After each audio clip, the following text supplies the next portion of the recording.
Okay, let's unpack this.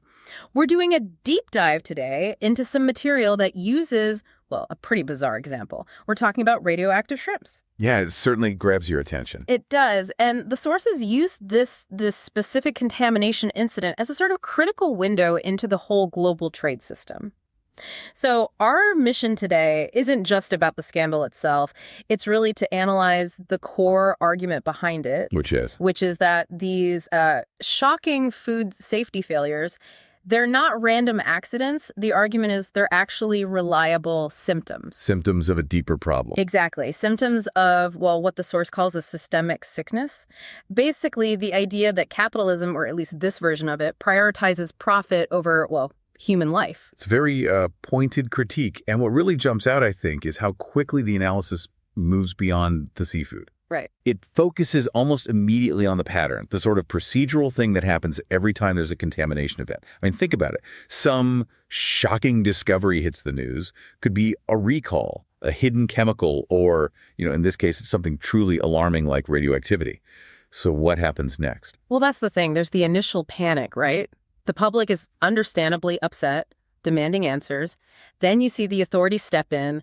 Companies issue these very carefully worded statements. Assuring everyone it was an isolated error. Precisely. Or talking about enhanced compliance protocols. And then almost inevitably, the whole story it kind of fades. Yeah, it slips off the front page. A month later, who remembers? We've all moved on. And that, according to these sources we looked at, that's the really insidious part. The actual machinery of global production, of trade, it just keeps grinding along. It's basically unaffected by this momentary noise. The system protects itself.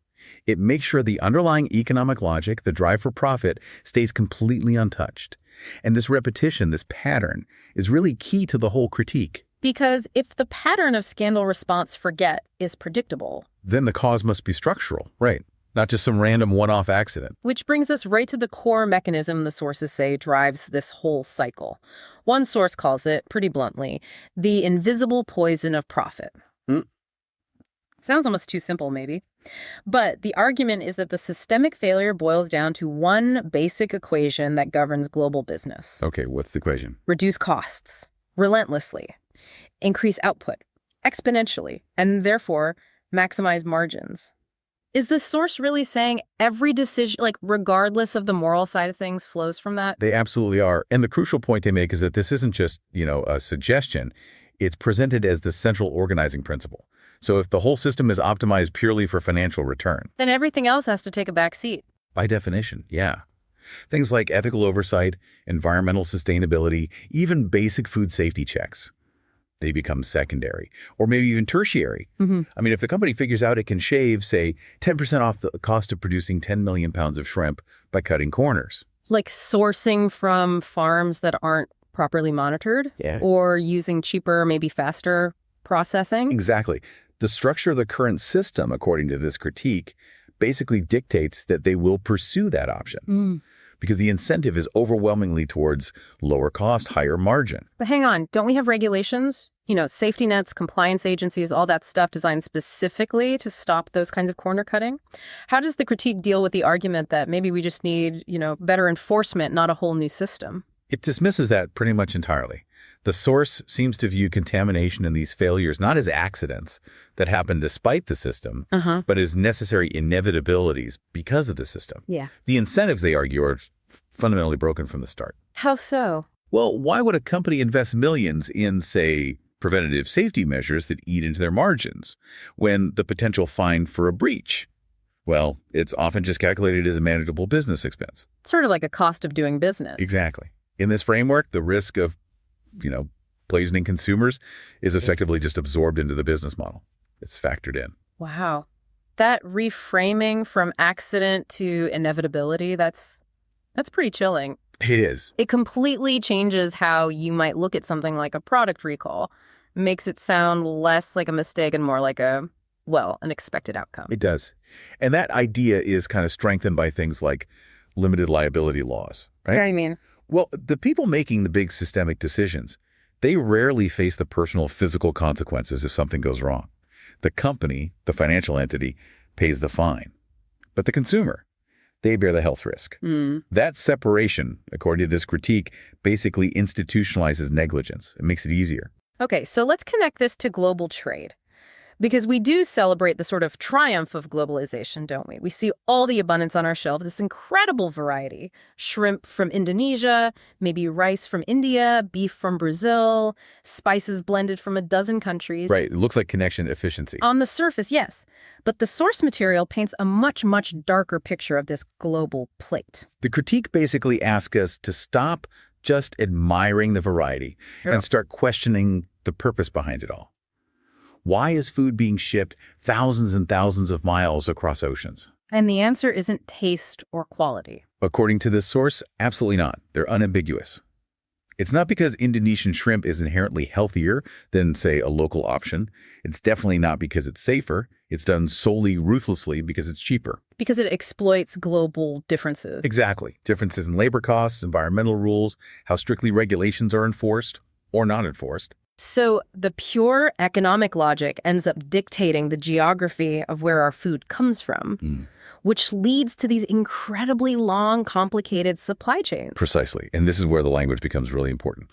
What the system, and maybe its supporters, would call efficiency, this logistical miracle of moving food across the globe. Yeah. This specific analysis redefines it. It calls it organized negligence on a global scale. Organized negligence. That's a strong phrase. It is. Organized because the system itself makes it happen, facilitates it.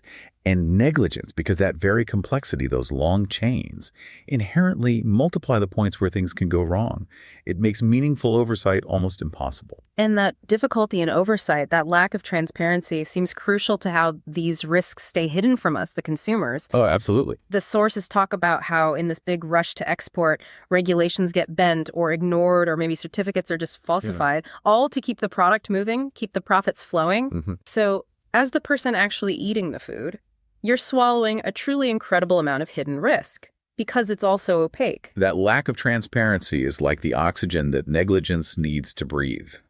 Consumers are, perhaps intentionally, kept in the dark. You often have no real idea about the chemical inputs used or maybe hidden additives or even the true origin of what you're buying. And that allows the system to shift the cost. Exactly. The cost of poor safety, the potential health problems gets transferred from the producer, who benefited from cutting corners, to you, the end user. And that transfer of risk, that leads directly to what the critique calls a really cruel irony of the whole system. Which is the idea that in a purely profit-driven structure, safety isn't a universal guarantee anymore. It becomes a kind of high-priced privilege. Yeah, you definitely see that playing out. I mean, every time you go shopping, right, the source paints this really stark contrast. On one side, you have people who can afford the premium stuff, organic, verified, locally sourced, maybe. The expensive options. Right. And they can, to use the source's phrase, somewhat escape the roulette of contamination. They're basically buying their way into higher safety standards. It's like purchasing insurance against the failures of the cheaper, globalized system. Pretty much, yeah. They use their money to opt out of the main risk pool. But then you have the vast majority of people living paycheck to paycheck maybe, forced by necessity to buy the cheapest, most mass-produced options on the shelf. Which are the ones most likely to have come through that long, complex chain of, well, organized negligence? Exactly. And the source uses a very powerful, very stark term to describe what happens to that second group. Structural violence. Structural violence. It's defined in this context as a kind of deliberate hierarchy that's enforced by economic reality. It basically means that those without the financial means effectively become this continuous, passive testing ground for whatever poisons global trade pushes onto the shelves. They end up paying the price for the systemic failures, whether it's radioactive shrimp or heavy metals in rice or undisclosed pesticides paying with their physical health simply because of their economic position. And it's called violence because it's inflicted by the structure itself, not necessarily by an individual with intent. That's the argument presented, yes. The harm comes from the way the system is set up. Okay, so moving from diagnosis to prognosis, I guess. The sources frame these repeated scandals, toxic baby formula incidents, the pesticide issues, even this absurd radioactive seafood thing. They say these aren't the core problem. Right, they're just symptoms. Just visible symptoms. The source uses metaphors like tumors breaking through the skin of a body that's already decaying. The actual disease, they argue, is that foundational logic of profit over life. And if that's the diagnosis, it leads to a really difficult conclusion about what collapse actually means. We tend to think of collapse as something dramatic, right? A sudden crisis, maybe riots in the streets, some future event. Yeah, something you'd see on the news. But this source argues the collapse is quieter. It's more insidious. Yeah. And critically, it's already happening now. Okay, how does the source define that, this insidious collapse? What does it actually feel like day to day? It shows up as a kind of slow erosion of trust, a daily, maybe even painful realization that the system's structures, government regulators, corporations, the global supply chains, they don't actually seem to serve human life or well-being anymore. It's that moment you internalize that basic safety, like safe food, isn't actually guaranteed. Yeah, you can almost see the decay in the signs the blogger points to. It's when ordinary people find themselves constantly asking, can I even trust the food I eat? And not just rhetorically, but as a genuine daily risk assessment. And it's the generational thing, too. The source notes this deep irony. We have generations growing up, arguably sicker, more anxious, certainly more distrustful than their parents were, all while being told they live in the most advanced, sophisticated economic system ever created. But the most damning sign, maybe, connects right back to that incentive structure we talked about earlier. Corporate behavior. Yeah. When there's a massive recall, something that's potentially harmed thousands of people, and the company involved pays a huge fine. Okay. But according to the critique, when the corporation just views that multi-million-dollar penalty as another cost of doing business, something that's actually cheaper than implementing really rigorous safety standards across their whole operation, that, the source says, is evidence the system has structurally imploded. The fine just becomes a license to operate, essentially. Yeah. A fee for continuing the negligence. When the cost of fixing the problem is higher than the penalty for not fixing it. The system is basically designed to fail. From a safety perspective, it shows the economic calculation has completely detached itself from the human reality of harm, of illness.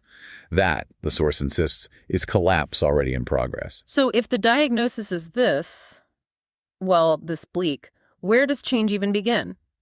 The source identifies what it sees as the absolute prerequisite. We have to definitively reject the illusion.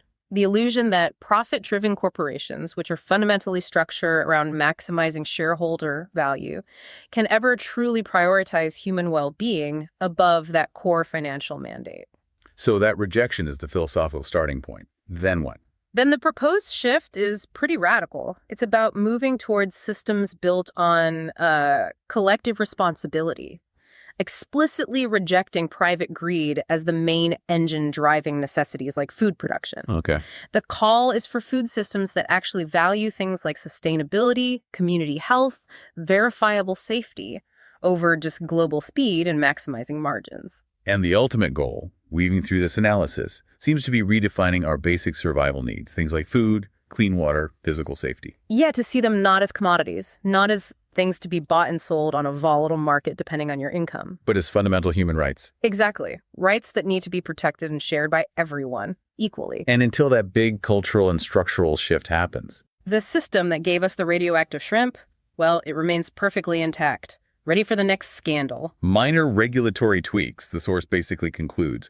They'll always be worked around or just absorbed as the cost, as long as that foundation profit maximization remains untouched. The solution has to go deeper. So what does this all mean? Well, the absurdity of a radioactive shrimp, it isn't just a weird headline. It's presented here as a profound, almost disturbingly clear warning sign. Evidence, according to the sources we've dug into, that the system has reached its natural conclusion decay, corruption, and slow collapse. Yeah, and the source really leaves us, the reader, the listener, with a stark choice, doesn't it? Do we keep sort of pretending that the system can fix itself, with a few more recalls, some symbolic fines here and there? Or do we acknowledge the decay and actually start building something radically different, something that anchors its value not in capital gain, but firmly in preserving and allowing life to flourish? So here's the thought to leave you with. If every shrimp on the plate, or maybe every cheap imported apple, serves as a reminder of these potentially rotten foundations, what specific daily decision could act as your affirmation of collective responsibility over private greed? Something to think about as you navigate those global shelves and the complex choices they represent this week.